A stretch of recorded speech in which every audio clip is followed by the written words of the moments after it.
Ah, God. Ooh. Ah. Ooh. Ooh. Gut punch. Gut punch. Major gut punch.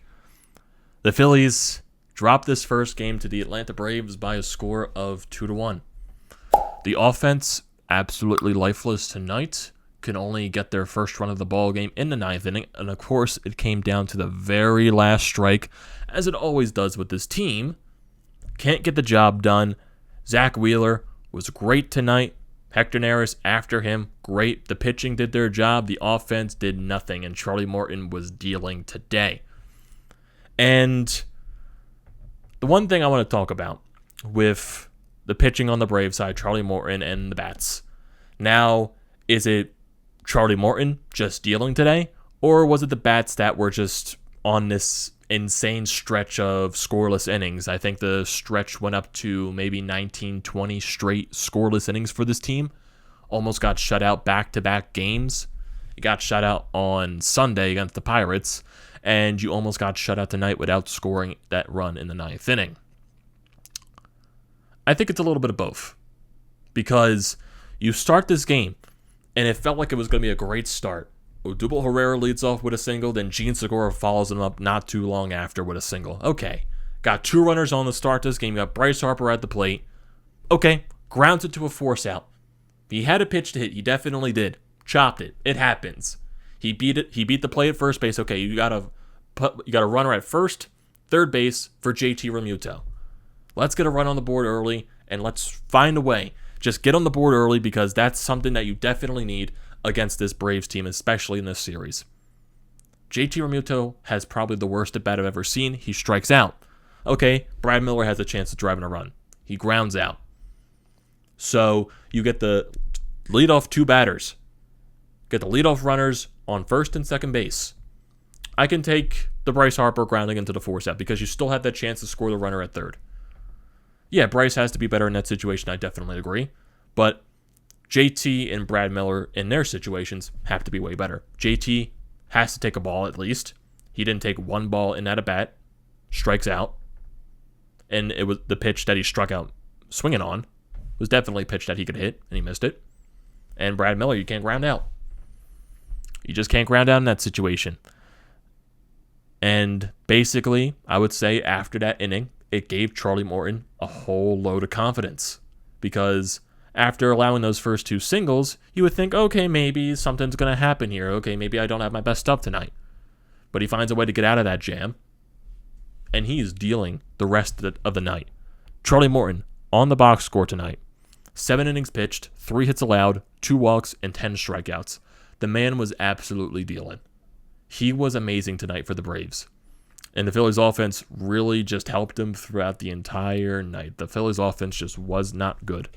And the Phillies just barely had any chances throughout the entire day. Chance in the first inning. Okay, maybe they have a chance in the fourth inning. They really don't have any other chances the rest of the game. Brad Miller gets a walk. And Andrew McCutchen gets a walk. So, okay, all this is done with 2 outs. And indeed, Gregorius strikes out swinging. Then you really don't have any chances the rest of the ball game. And Zach Wheeler, on the mound, he had one bad inning. One bad inning, and sadly, that was the inning where the Braves scored the lone 2 runs of their ball game. Travis d'Arnaud leads off with a double, then Dansby Swanson singles. Luckily, the runner was not able to score on that play because d'Arnaud took a bad read off of the ball, so you got a first and third situation up for Charlie Morton. He bunts over Dansby Swanson, so you got a second and third situation for Jorge Soler. He singles down the line, makes it a 2-0 ball game. Then Zach Wheeler manages to get out of that inning without allowing another run. And that was his only bad inning of the game.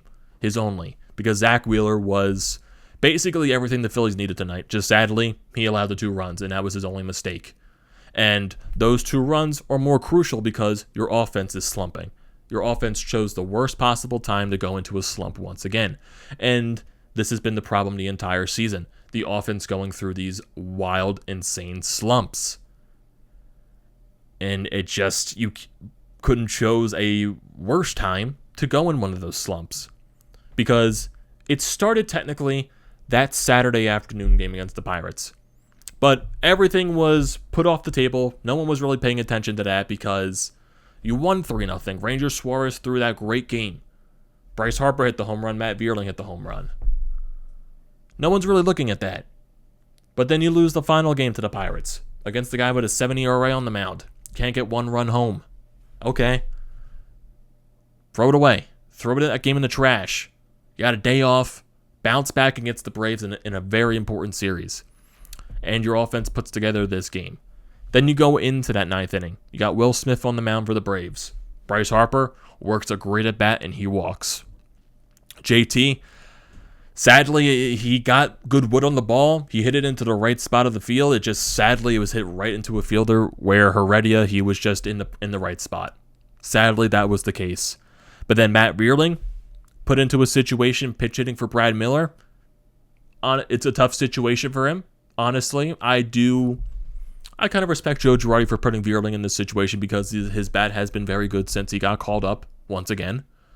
So I like that he's giving him a chance. And he worked a good at bat, and he found a way to get on base, thankfully, to Eddie Rosario making one of the worst plays in left field that I've ever seen. Looks like he closed the glove way too early, goes off the tip, bounces beside him, and then you get a second and third situation, 1 out for Andrew McCutchen. He gets intentionally walked, so you get bases loaded, 1 out for Didi Gregorius. You got a huge chance to tie the game and or take the lead. Okay, Didi Gregorius gets the sac fly. Got good wood on the ball, just didn't get enough of it. Make it a 2-1 ball game. Freddie Galvis, this at bat, I wouldn't say it was a terrible at bat because honestly, I don't know if I want to say it was a terrible at bat because he started off with a 3-0 count. And he definitely had some pitches where he did swing at ball 4. He allowed the count to get to 3-2. And a lot of off-speed pitches, he was just early on, especially the one before the strikeout. He was just early on that. And if he timed it up just right, that definitely would have been something that would have tied the game, hopefully. But after all of those off-speed pitches that were thrown to him, Will Smith throws the one fastball right down the middle of the plate, and Freddie can't catch up to it. And that's how your ball game ends. And it's a definite gun punch. It definitely is, because now with this loss, you're 3.5 games behind the Braves, and now your elimination number is down to 3.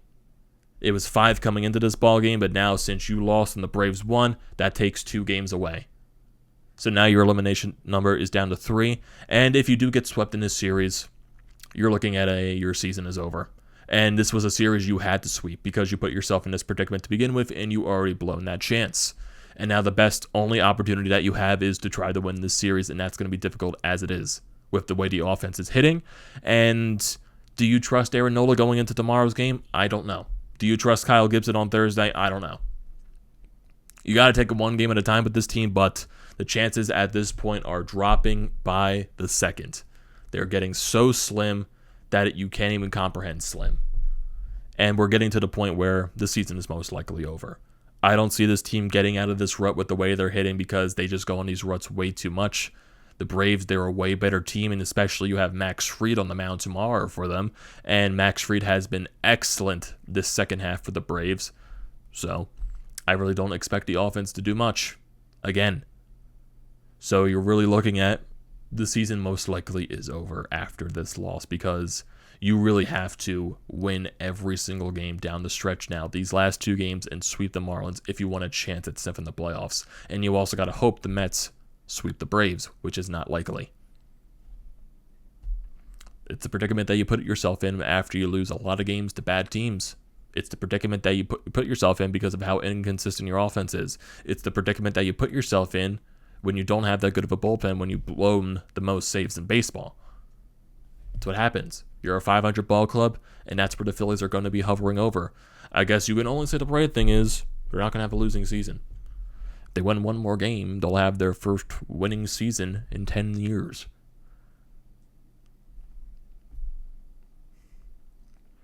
I got nothing else to say. It's just a gut punch. And yeah, like I've been saying so many times that my hopes are just so low. But you know, like when you're at that chance and maybe you have that thought deep and down inside of you that maybe this team will pull it off. But you know, at the end of the day, they're probably not going to. So looking at the box score for the Phillies today, Zach Wheeler was more than enough for this team today. Sadly, the offense did not help him whatsoever. 7 innings pitched, 4 hits allowed, 2 earned runs, 1 walk, 7 strikeouts. He was more than enough today. Sadly, he had that one bad inning in the third where he allowed 2 runs, and that was enough to win this ball game for the Braves. Hector Neris got into a little bit of a situation in the 8th. He got out of it, pitched that full inning, allowed 1 walk, and struck out 2. But going to the lineup today, Odubel Herrera, probably the best batter in the plate today. 2 for 4 in this game. Gene Segura, 1 for 4. Bryce Harper, not the best day at the plate, but he did manage to continue his on-base streak in the 9th inning with that walk. He goes 0 for 3 with a run scored and a walk, 2 strikeouts. And it still sucks. Like, it's a day where, because Bryce Harper has been so amazing since the All-Star break, and it sucks to see when he doesn't have it. Well, it's not to say that he doesn't have it. I still feel like there are moments where he is trying to do too much, especially at the plate. And against Charlie Morton today, there were just so many off-speed pitches that he couldn't hit. They were great pitches, and I'm not going to say Bryce Harper was garbage tonight because he still managed to find a way to get the 1 run home because he scored that run. Great at bat in the 9th inning. So it just sucks. We're a day where he can't find a way to get the hit, get the key hit, especially in that first inning. The rest of the team can't do anything either. And like I've said many times, Bryce Harper can't do everything by himself. He's only human. He is only human.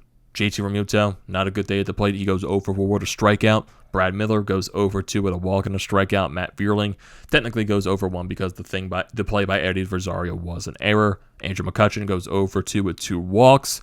Didi Gregorius, he goes 0 for 3, but he gets the sac fly in that 9th inning. Freddie Galvis goes 0 for 4 with 3 strikeouts.